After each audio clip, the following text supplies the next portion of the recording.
कि ये जो रामविलास पासवान है किस पार्टी से अपने राजनीतिक कैरियर को शुरू किया था। ठीक है, तो इस तरह का क्वेश्चन इनसे भी पूछने की संभावना है, क्योंकि डायरेक्ट तो नहीं पूछेंगे। आइए एक बार इनको देख लेते हैं, भारत रत्न पुरस्कार को। ठीक है, सेंट्रल गवर्नमेंट के द्वारा भारत रत्न 2024 जो है वो बिहार के जो मुख्यमंत्री रहे थे पहले सीपी ठाकुर, उनको देने की घोषणा की गई है। ठीक है, और ये पुरस्कार 49वां है। ठीक है, तो ये भी क्रम याद रखेंगे। एक बार क्वेश्चन इन्होंने पूछा था जब ऑब्जेक्टिव एग्जाम में ही कि अभी तक कितने व्यक्तियों को भारत रत्न पुरस्कार दिया जा चुका है।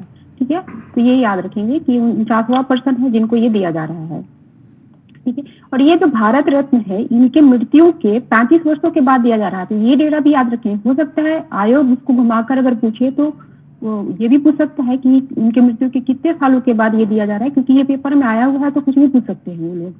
ठीक है, ये देखते हैं कर्पूरी ठाकुर का जो जन्म है वो 1924 में समस्तीपुर जिला के पितौंधिया गांव में हुआ था। ठीक है, नाम याद रखेंगे। पहले इसका नाम पितौंधिया था जो बदलकर इनके नाम पर ही अब कर्पूरी ग्राम हो गया है। ठीक है, तो आपको पितौंधिया भी याद रखना होगा और नया नाम उसका कर्पूरी ग्राम है, ये भी याद रखना होगा, क्योंकि किसी से भी क्वेश्चन अराइज कर सकते हैं ये।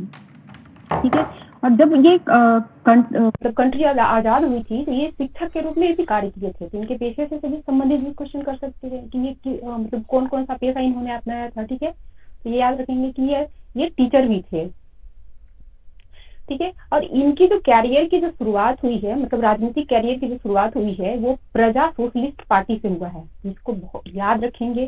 सेम चीज था जब रामविलास पासवान जी की डेथ हुई थी, उस समय पूछे थे, और यही पार्टी वहां भी थी, प्रजा सोशलिस्ट पार्टी। ठीक है, यहाँ भी याद रखेंगे कर्पूरी ठाकुर जो थे अपनी राजनीतिक कैरियर का शुरुआत प्रजा सोशलिस्ट पार्टी से किए थे। इसके बाद ये जनता पार्टी से जुड़े थे। ठीक है, और पहली बार 1952 में ये विधायक बने थे और वो सोशलिस्ट पार्टी से बने थे। तो ये सारा याद रखना होगा कि किस पार्टी से कैरियर की शुरुआत की गई थी इनकी, और किस पार्टी के माध्यम से ये विधायक के रूप में सेलेक्ट हुए थे। ठीक है, और ये जो सीएम बने थे वो 1970 में बने थे, और ये 22 दिसंबर 1970 को सीएम बने थे, जो 2 जून 1971 तक रहे थे, और बिहार के 2 बार सीएम बने थे ये। ठीक है, दूसरी बार ये 24 जून 1977 से 21 अप्रैल 1979 तक सीएम के रूप में रहे थे।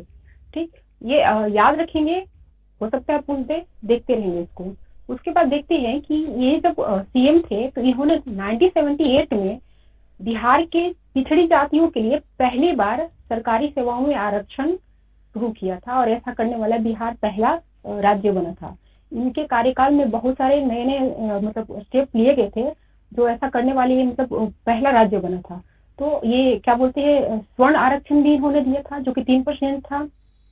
ठीक है, तो इनके कार्य को याद रखेंगे कि इन्होंने क्या क्या किया था। साथ ही शराब बिक्री जो अभी हमारे यहाँ लागू है, इसकी शुरुआत ये शराबबंदी जो है इन्होंने किया था।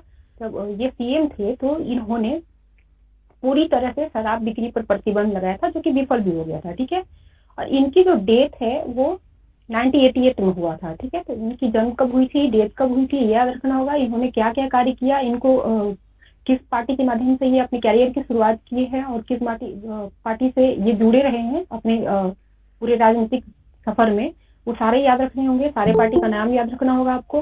ठीक है, इनके गाँव का नाम याद रखना होगा, पुराना और नया दोनों। और साथ ही ये याद रखेंगे कि ये बिहार के जो है 5वें ऐसे पर्सन है जिनको भारत रत्न दिया गया है। साथ में आपको 4 अन्य नाम को भी याद रखना होगा कि किनको किनको भारत रत्न से सम्मानित किया गया जो बिहार से संबंधित है। ठीक है, तो सबसे पहले डॉक्टर विद्याचंद्र राय को दिया गया था। ठीक है, ये बिहार के थे बट ये पश्चिम बंगाल के मुख्यमंत्री के रूप में कार्य किए थे। ये भी याद रखेंगे। हो सकता है पूछ दे कि वैसे कौन बिहार के व्यक्ति थे जो पश्चिम बंगाल के मुख्यमंत्री के रूप में काम किए थे। और साथ ही इनका एक और सबसे बड़ा योगदान है कि ये सब बहुत मतलब नामी चिकित्सक थे, और इनके नाम पर ही 1 जुलाई को प्रति वर्ष डॉक्टर डे मनाया जाता है। तो काफी फेमस पर्सन है बिहार के, इनका याद रखेंगे। ठीक है, और इनको 1961 में भारत रत्न दिया गया था। ठीक है, तो ये भी डेट आपको याद रखना, ईयर याद रखना होगा कि कब इनको मिला था। उसके बाद दूसरे हैं उस्ताद बिस्मिल्लाह खां। ठीक है, ये शहनाई वादक है और इनका संबंध आरा से है। इनका जन्म जो है बिहार के डुमराव में हुआ था, और इनकी कर्मभूमि बनारस रही है। ठीक है, तो इन पर कई बार आप लोगों ने 1 लाइनर से एग्जाम दिया होगा तो क्वेश्चन देख लिया होगा। अक्सर पूछते रहता है कि इनका संबंध कहाँ से है, किस स्टेट से है। तो वो बिहार है, ठीक है। इनको 2001 में भारत रत्न दिया गया था, ठीक है। उसके बाद लोकनायक जयप्रकाश नारायण। अब जब बीपीएससी का प्रीवियस ईयर आप पलटेंगे तो वहां ये दिखेंगे कि इनको कब भारत रत्न दिया गया था, कई बार पूछा है आयोग ने, ठीक है। तो इनको जो है 1999 में भारत रत्न दिया गया था, ठीक है। और फिर नेक्स्ट है डॉक्टर राजेंद्र प्रसाद, ठीक है। ये पहले राष्ट्रपति थे अपने, इसलिए भी काफी फेमस हुआ है। और इनसे संबंधित भी आयोग कई बार पूछ चुकी है क्वेश्चन कि इनको किस ईयर जो है भारत रत्न दिया गया है, तो 1962 में, ठीक है। तो ये सारे आपको पर्सन जो बिहार से रिलेटेड है जिनको भारत रत्न दिया गया है, किस ईयर में दिया गया है और उनकी पेशा क्या थी, ये आपको याद रखना होगा, ठीक है। चलिए ठीक है, फिर आप आज का न्यूज देख लेते हैं। आज देखते हैं कि सेना में जो हम लोगों ने देखा है कि अग्निवीर जब जिसका अग्निवीर स्कीम लाए थे तो काफी बवाल हुआ था कि इतने कम उम्र में अगर रिटायर हो जाएंगे तो लोग करेंगे क्या, ठीक है। तो बहुत सारे स्कीम गवर्नमेंट के द्वारा लाई गई है, बहुत सारे संस्थाओं के द्वारा उनको दी जाती है, बट अभी एक सेना के द्वारा एक नया इनिशिएटिव लिया गया है। इन्होंने क्या किया है कि अपनी सेना में जितने भी जवान है, जितने और अग्निवीर है, उनको लगभग 500 किस्म के रोजगार पर कौशल से लैस एक मतलब कौशल से लैस एक योजना चलाई है जिसका नाम कौशल वीर है, ठीक है। इसके माध्यम से जब वो अपने जॉब में रहेंगे उसी के दौरान उनको कई प्रकार के कौशल युक्त प्रशिक्षण दिया जाएगा ताकि वो रिटायरमेंट के बाद अपने रोजगार शुरू कर सके, ठीक है। ये जो योजना है कौशल वीर, तो याद रखेंगे कौशल वीर का संबंध सेना से है, सेना के द्वारा शुरू किया गया है। ये योजना नई शिक्षा नीति और नेशनल क्रेडिट फ्रेमवर्क यानी एनसीएफ के अनुरूप है तथा इसे नेशनल स्किल डेवलपमेंट काउंसिल की मदद से तैयार किया गया है, ठीक है। तो याद रखेंगे, हो सकता है पूछे कि इसको किसने तैयार किया है, तो नेशनल स्किल डेवलपमेंट काउंसिल के द्वारा। फिर यहाँ पे देखते हैं कि रेलवे बोर्ड के जो पूर्व चेयरमैन थे अनिल कुमार लाहौटी, ठीक है, इनको telecom regulatory authority of India यानी ट्राई का चेयरमैन बनाया गया है और ये ट्राई के चेयरमैन के रूप में तीन सालों तक अपना कार्य करेंगे, तो इसको याद रखेंगे। ट्राई काफी फेमस संस्थान है, तो इसका पूछने की संभावना बहुत ज्यादा है, तो याद रखेंगे, ठीक है। और यहाँ देखते हैं कि अभी सोमालिया के पास एक जहाज है जिसपे ईरानी झंडा लगी हुई थी, उसको सोमालियाई डाकू द्वारा कैप्चर कर लिया गया था, ठीक है। तो यहाँ भारतीय जो सेना है उन्होंने इसको मतलब उन जो सोमालिया डाकू है उनसे छुड़ाया है। तो इसमें सबसे बड़ी भूमिका आईएनएस सुमित्रा की रही है। आईएनएस सुमित्रा के माध्यम से यहाँ की जो वायुसेना मतलब थल सेना है वो गई है और यहाँ ईरान की इस जहाज को सफलतापूर्वक डाकुओं से छुड़ाई है। इस पे जो है 17 चालक दल थे, ठीक है, तो याद रखेंगे। और ये जो जहाज है ईरान की जो कराया था उसका नाम है ईमान, इसको भी याद रखेंगे आप लोग। ये जब इंटरनेशनल रिलेशन में वहां भी वर्क करेगा। और अभी वर्तमान में आप लोगों ने देखा कि रेड सी और ये अरब सागर वगैरह हिंद महासागर वगैरह काफी हाईलाइटेड है जब से इसराइल द्वारा हमास पर अटैक किया गया है। तो इससे क्वेश्चन आपको 17वीं में दिखेगा, तब वहां पर ये पॉइंट आपको बहुत काम देंगे। जो जो एक्टिविटी अभी की जा रही है वहां पे आप वहां लिखेंगे अगर शुरू से लास्ट तक तो वो प्लस पॉइंट मिल जाएगा, ठीक है। तो ये सारे पॉइंट आप लोग याद रखेंगे। उसके बाद देखते हैं कि एक आतंकी संगठन है student Islamic movement of India यानी शीन, ठीक है। इस पर लगे प्रतिबंध को जो अपना गृह मंत्रालय है वो 5 साल और बढ़ा दिया है, ठीक है। इस पर पहली बार प्रतिबंध अटल बिहारी वाजपेयी की जो गवर्नमेंट थी 2001 में लगाया गया था, तब से इसको बार बार करके 5 ईयर बढ़ाया जा रहा है और पुनः इसको 2024 में इस प्रतिबंध को 5 ईयर के लिए बढ़ा दिया गया है, ठीक है। ये जो सीनी संस्थान है वो देश में इस्लामिक शासन के उद्देश्य से यूपी में 1977 में इसका गठन किया गया था। तो ये याद रखेंगे कब इसका गठन किया गया था, किस स्टेट में किया गया था और इसका उद्देश्य क्या था, ठीक है। हो सकता है पूछ दे। उसके बाद देखते हैं कि कल हम लोगों ने देखा था कि आईएसएस विश्व कप हो रहा है, फिर ये निशानेबाजी का, ठीक है। तो उसी विश्व कप में पदार्पण कर रही भारत की एक निशानेबाज है जिनका नाम है सोनम मास्कर। इन्होंने 10 मीटर एयर राइफल में रजत पदक जीता है, ठीक है। और इसका जो आयोजन हो रहा है काहिरा में हो रहा है, ये याद रखेंगे आप। और साथ में जो प्लेयर इसमें जो पदक जीतते हैं उनको याद रखना होगा, क्योंकि इधर किसी भी आयोग का ये मतलब नया एक चीज बन गया है कि वो प्लेयर का नाम दे देते हैं और पूछ देते हैं कि उन्होंने कौन सा पदक जीता है। तो स्वर्ण और रजत दो काफी हाईलाइटेड होते हैं और पूछता है, तो याद रखेंगे इसको। अभी कुछ दिन पहले हम लोगों ने देखा था कि टाटा स्टील मास्टर शतरंज टूर्नामेंट का आयोजन किया जा रहा था, जिसमें आर प्रज्ञानंद के द्वारा एक मतलब वर्ल्ड रिकॉर्ड बनाया गया था, जो अभी विश्व शतरंज के जो विश्व चैंपियन है उनको हराया गया था। ठीक है, तो यहाँ पे देखते हैं कि इसका फाइनल हो चुका है। इसके विनर हैं वो इंडिया के ही लियोन ल्यूक मेंडोक है। ठीक है, इनका नाम, ये इंडियन है, गलती से आप कोई अदर कंट्री ना लगा देंगे, ये इंडियन है जिन्होंने इस टूर्नामेंट को जीता है। उनका नाम है लियोन ल्यूक मेंडोक। ठीक है, ये गोवा के रहने वाले हैं और मात्र 14 ईयर्स के हैं ये। ठीक है, 14 साल में ये 67वीं ग्रैंड मास्टर बने थे इंडिया का, दिसंबर 2023 में। तो ये भी याद रखेंगे आप। ठीक है, और ये जो अपने डी गुकेश हैं वो दूसरे नंबर पे रहे हैं, तो ये डेटा दोनों इंपॉर्टेंट है, याद रखेंगे इसको। उसके बाद देखते हैं कि भारतीय मुक्केबाज मनदीप जांगड़ा, ये वाशिंगटन में रिगार्डो एक्सक्विलेल को हराकर अमेरिका स्थित नेशनल बॉक्सिंग एसोसिएशन का इंटरकॉन्टिनेंटल सुपर फेदरवेट खिताब जीता है। तो इंडियन है, इंपॉर्टेंट हो जाता है, इस नाम को याद रखेंगे आप लोग। ठीक है, उसके बाद देखते हैं कि वित्त मंत्रालय द्वारा 29 जनवरी को भारतीय अर्थव्यवस्था पर विस्तृत रिपोर्ट पेश किया गया। ठीक है, अभी जैसे इकोनॉमिक सर्वे आता, अगर इलेक्शन नहीं होता तो इलेक्शन की वजह से इकोनॉमिक सर्वे नहीं आया है, वो इलेक्शन के बाद जब न्यू गवर्नमेंट बनेगी तब वो इकोनॉमिक सर्वे आएगा। ठीक है, तो उसी के बिहाफ में वित्त मंत्रालय द्वारा भारतीय अर्थव्यवस्था पर एक विस्तृत रिपोर्ट पेश किया गया है। तो ये रिपोर्ट भी इम्पोर्टेंट है। हो सकता है अगर इकोनॉमिक सर्वे से अगर वो लोग सैटानिक करना चाहें तो वहां पे नाम दे दे कि भारतीय अर्थव्यवस्था पर जो विस्तृत रिपोर्ट आया था तो उसके अनुसार क्या क्या था। ठीक है, तो वहां आप फंस जाएंगे, तो इसलिए इस रिपोर्ट को भी स्टडी करना होगा। इकोनॉमिक सर्वे को जब आएगा वो भी देखेंगे हम लोग, और बजट जब आएगा गवर्नमेंट बनने के बाद वो भी देखना होगा, और साथ में जो 1 फरवरी को अंतरिम बजट जो पेश होगा उसको भी देखना होगा, क्योंकि जब इस तरह का बजट आता है तो ये लोग नाम लेकर वहाँ पूछ लेते हैं, और अगर आप नहीं जानेंगे तो भी फंस सकते हैं।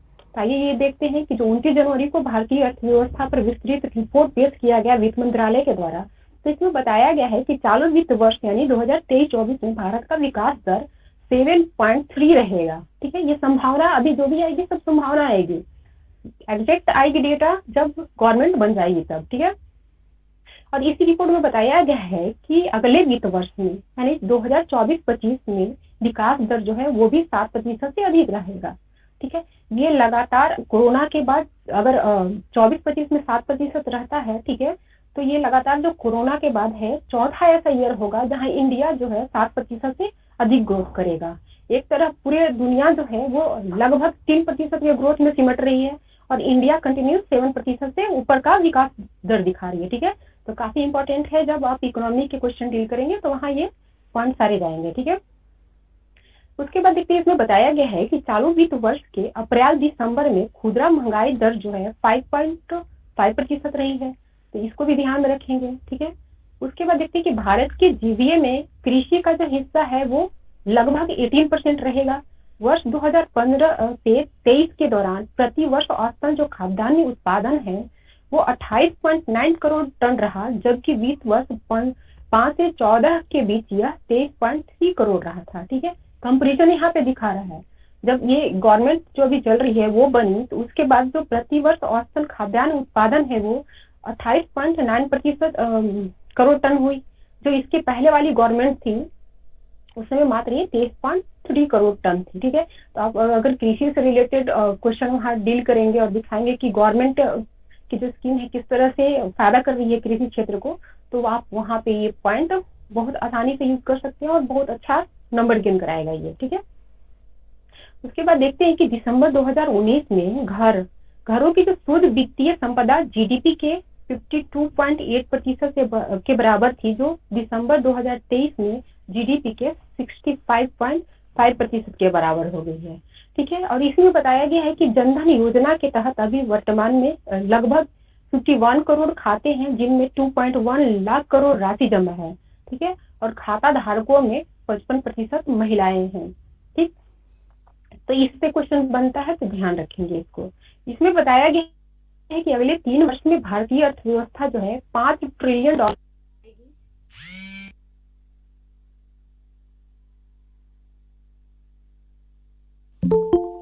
ठीक है, सॉरी फिर से देखते हैं इसको। इसमें बताया गया है कि अगले 3 वर्ष में भारतीय अर्थव्यवस्था जो है $5 ट्रिलियन की हो जाएगी तथा भारतीय आर्थिकी के आधार पर के लिहाज से जो भारत का जो अर्थव्यवस्था है अमेरिका और चीन के बाद तीसरे नंबर पे आ जाएगी।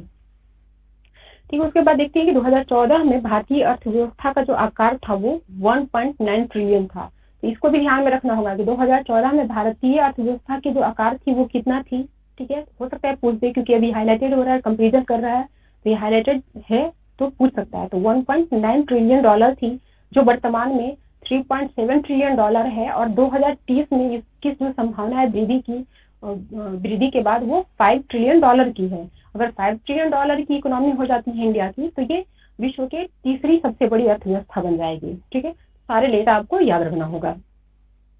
उसके बाद देखते हैं इसी रिपोर्ट में बेरोजगारी पर अलग से डेटा प्रकाशित किया गया है वित्त मंत्रालय द्वारा। काफी इंपॉर्टेंट है ये, मेन में जब आप बेरोजगारी से संबंधित क्वेश्चन डील करेंगे तो वहां पे इसका यूज करेंगे आप लोग। ठीक है, तो इसमें बताया गया है कि श्रम आवधिक बल सर्वेक्षण के हवाले से, ठीक है, इन्होंने बताया है कि 15 से 29 वर्ष के बेरोजगारी दर जो है, मतलब 15 से 29 आयु वर्ग के जो यहाँ पे मौजूद है जनसंख्या, उसमें बेरोजगारी दर जो है 17-18 में 17.8 से घटकर 22-23 में 10% हो गई है। ठीक है, पॉजिटिव अगर दिखाना होगा तो आप इस डेटा का यूज करेंगे और वहां पे बताएंगे कि वित्त मंत्रालय के अनुसार जो 15 से 29 वर्ष के आयु वर्ग के जो मतलब जनसंख्या यहाँ पे उनमें बेरोजगारी दर जो थी 17-18 में 17.1% थी, जो 2022-23 में घटकर मात्र 10% रही है। ठीक है, तो वहां पे दिखाएंगे। उसके बाद देखते हैं कि युवाओं की जो श्रम बल भागीदारी दर है जो 38.2% से बढ़कर 44.5% हो गई है। कुछ दिन पहले आप लोगों ने देखा होगा इस प्रोग्राम में कि ये जो क्या बोलते हैं, ये श्रम आवधिक बल सर्वेक्षण रिपोर्ट जारी किया गया था, तो उसमें बताया गया था कि महिलाओं की जो श्रम भागीदारी दर है वो 28.8 से बढ़कर 37% हो गई है। ठीक है, तो उसी रिपोर्ट का इन्होंने हवाले दिया है, उसके अनुसार ये वित्त मंत्रालय के द्वारा डेटा प्रकाशित किया गया है। ठीक है, तो आप सीधे लिखेंगे कि वित्त मंत्रालय द्वारा जो ये भारतीय इकोनॉमी की एक ब्रीफ जो एनालिसिस मतलब पेश की गई थी उसके अनुसार। ठीक है, इसके बाद देखते हैं कि इसी रिपोर्ट में बताया गया है कि 6 वर्षों में रोजगार पाने वाले युवाओं का जो अनुपात है 21% से बढ़कर 40.1% हो गया है। ठीक है, ये 6 वर्ष कौन है, 2017-18 से 2022-23। ठीक है, इस दौरान जो रोजगार मिली है जो युवाओं को वो 31% से बढ़कर 40.1% हो गई है। उसके बाद देखते हैं कि स्वास्थ्य एवं परिवार कल्याण मंत्रालय के 2021 के जनसंख्या के अनुमान के अनुसार यूपी में 6.9 करोड़, बिहार में 3.5 करोड़ और एमपी में 2.3 करोड़ युवा हैं। ठीक है, तो इस रिपोर्ट का आधार बनाकर ये पूछ भी सकते हैं कि बिहार में कितने करोड़ युवा हैं या यूपी में कितने हैं। ठीक है, तो इसको याद रखेंगे कितने कितने हैं। ठीक है, सेंट्रल गवर्नमेंट की डाटा है तो पूछ सकता है ये। उसके बाद देखते हैं कि इसी में कहा गया है, इसी रिपोर्ट में, कि ये जो यूपी में युवाओं के बीच बेरोजगारी दर है वो 2017-18 के 16.7% से घटकर 22-23 में 7% हो गई है। तो जो अभी यूपी पीसीएस देंगे या यूपी आरओ देंगे या यूपी से संबंधित कोई भी क्वेश्चन देंगे तो वहां पे ये इसे क्वेश्चन बनने की संभावना है, तो इसको बहुत ध्यान से करेंगे आप लोग। ठीक है, इसी में बताया गया है कि यूपी में युवाओं की श्रम भागीदारी दर जो है 33.7% से बढ़कर 41.4% हो गई है। ये यूपी का स्पेशल डाटा था, बाकी इधर हम लोगों ने देखा था वो पूरे कंट्री का था। ठीक है, उसके बाद देखते हैं कि इसी में रिपोर्ट में बताया गया है कि प्रधानमंत्री कौशल विकास योजना जो 2015 में शुरू किया गया था, तो इसके तहत 1.4 करोड़ युवा को जो है अब तक प्रशिक्षित किया गया है।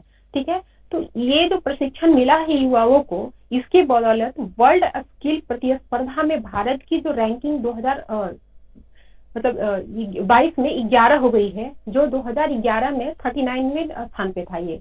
तो हो सकता है इस रैंकिंग से ही सीधे क्वेश्चन पूछ दे कि वर्ल्ड स्किल प्रतिस्पर्धा में भारत की रैंकिंग कौन सी है, तो 11th है 2022 में, और 2011 में जो रैंकिंग थी वो 39 था। ठीक है, तो ये रैंकिंग याद रखेंगे और इसका यूज मेल में भी अच्छे से करेंगे आप लोग। ठीक है, उसके बाद देखते हैं कि पश्चिम बंगाल के एक कालो नुनिया चावल जो है उसको जीआई टैग दिया है। ये इधर अभी कंटिन्यू जीआई टैग से संबंधित मतलब न्यूज आ रहा है, तो उसको ध्यान रखेंगे। जैसे कल मैंने बताया था कि उड़ीसा की एक मिठाई है जिसको जीआई टैग दिया गया है, उसको भी याद रखेंगे। फिर ये अभी पश्चिम बंगाल का ये चावल है जिसको जीआई टैग मिला है कल, इसको भी याद रखेंगे। ठीक है, उसके बाद देखते हैं कि असम के डिब्रूगढ़ के दिहांग खामती घाट में प्रथम प्राकृतिक चिकित्सा अस्पताल की नींव रखी गई है। तो इस तरह के भी क्वेश्चन पूछते हैं, अगर कुछ प्रथम बार हो रहा है स्टेट में, मतलब बिहार में हो रहा है या इंडिया लेवल पे हो रहा है, तो वो क्वेश्चन आयोग द्वारा बनाई जाती है। तो इसको याद रखेंगे कि प्रथम प्राकृतिक चिकित्सा अस्पताल की जो नींव रखी गई है असम के डिब्रूगढ़ जिले में रखी गई है। ठीक है, और आज 30 जनवरी है, इसको विश्व कुष्ठ उन्मूलन दिवस के रूप में मनाया जाता है, तो इसको भी याद रखेंगे आप लोग। उसके बाद देखते हैं कि पंजाब की जो गवर्नमेंट है वो सड़क सुरक्षा बल की शुरुआत की है, और ऐसा करने वाले पहले मतलब स्टेट बनी है, तो ये इससे भी संभावना है कि क्वेश्चन बन सके। ठीक है, बहुत ज्यादा संभावना नहीं है लेकिन कहा नहीं जा सकता है। ठीक है, उसके बाद देखते हैं कि ये ऑरेंज फेस्टिवल जो मनाया जाता है, और इस तरह का फेस्टिवल हुआ कुछ भी हुआ लोकल अगर है कोई समारोह, तो उसे क्वेश्चन बनाती है, तो याद रखेंगे कि मोशा ऑरेंज फेस्टिवल जो है वो नागालैंड से संबंधित है। ठीक है, चलिए ठीक है, आज इतना ही था। आप एक बार रिवाइज करें आप लोग। तो ये बताएं कि अभी जो भारत रत्न दिया गया है ये कैवा भारत रत्न है और किनको दिया गया है, ये बताइए, कोई बोलिए। भारत रत्न कर्पूरी ठाकुर जी को मिला है। हाँ, कर्पूरी कैवे पर्सन है जिनको ये पुरस्कार दिया जा रहा है, ओवरऑल बताइए इंडिया का। ठीक है, 49वें पर्सन सॉरी है, 49वें है, 49। ठीक है, और बिहार के 5वें पर्सन है ये। मैम, बिहार के तो चौथे बने क्योंकि एक तो बंगाल 5वें, के थे ना। नहीं नहीं, वो डॉक्टर। थे बिहार के थे वो। ठीक है, वो बंगाल के सीएम के रूप में कार्य किए थे, बट थे बिहार के वो। ठीक है, अब ये बताएं कि ये जो कर्पूरी ठाकुर है इन्होंने अपनी राजनीतिक कैरियर की शुरुआत किस पार्टी के साथ की थी? प्रजा जनता सोसाइटी, दल। जन सोशलिस्ट, सोशलिस्ट। Socialist party. हाँ जी, बहुत बढ़िया। और ये पहली बार विधायक किस पार्टी के माध्यम से बने थे? अ, सोशलिस्ट जनता पार्टी। सोशलिस्ट नहीं, पार्टी। ये जो प्रजा सोशलिस्ट पार्टी से अपने कैरियर की शुरुआत किए थे, उसके बाद जनता पार्टी से जुड़े थे, उसके बाद सोशलिस्ट पार्टी में चले गए थे, जिसके जहां रहते हुए इन्होंने ये 1952 में विधायक बने थे। ठीक है, तो ये पूरा आपको क्रम याद रखना होगा, किसी से भी क्वेश्चन पूछ सकते हैं ये लोग। ठीक है, यस मैम। ये कब पहली बार सीएम बने थे, किस ईयर में, ये बताएं। 1927। 27, 27 में, 24 में इनका जन्म हुआ था और 27 में ये सीएम भी बन गए थे। 1970 में बने थे। Yes ma'am. ठीक है, 1970 में, और दूसरी बार 1977 में बने थे। ठीक है, और इनके कार्यकाल में कुछ मतलब क्रांतिकारी स्टेप लिया गया था, वो क्या क्या था ये बताइए।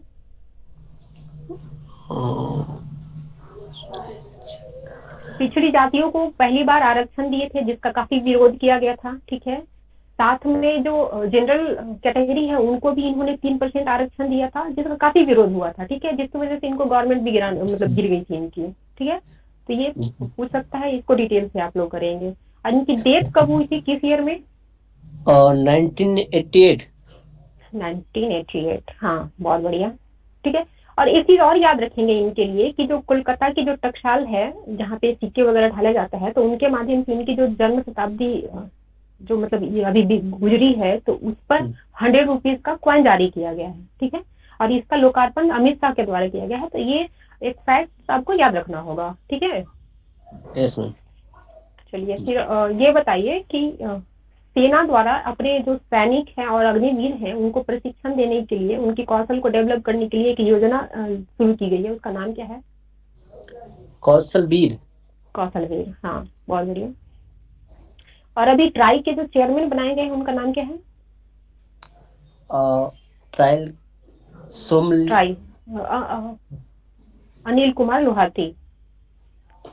ठीक है, ओके।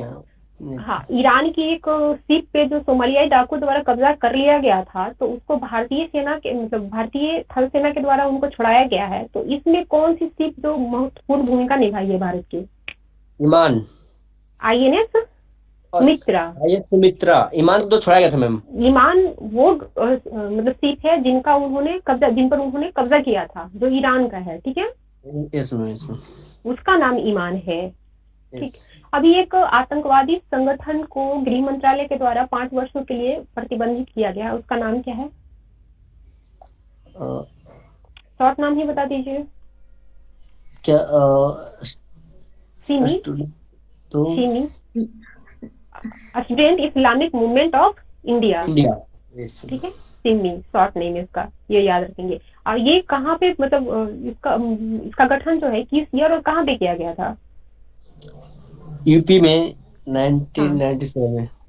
हाँ 1997 में, ठीक है। और ये बताएं, टाटा स्टील मास्टर शतरंज टूर्नामेंट, इसके विनर कौन बने? इंडियन प्लेयर हैं। सोनम, लियोन ल्यूक मैंडोक। ठीक है, नाम ओके। बहुत अच्छे से रट लीजिएगा क्योंकि ये लगते फॉरेनर हैं बट हैं इंडियन, और जिनका संबंध गोवा से है और मात्र 14 ईयर के हैं ये।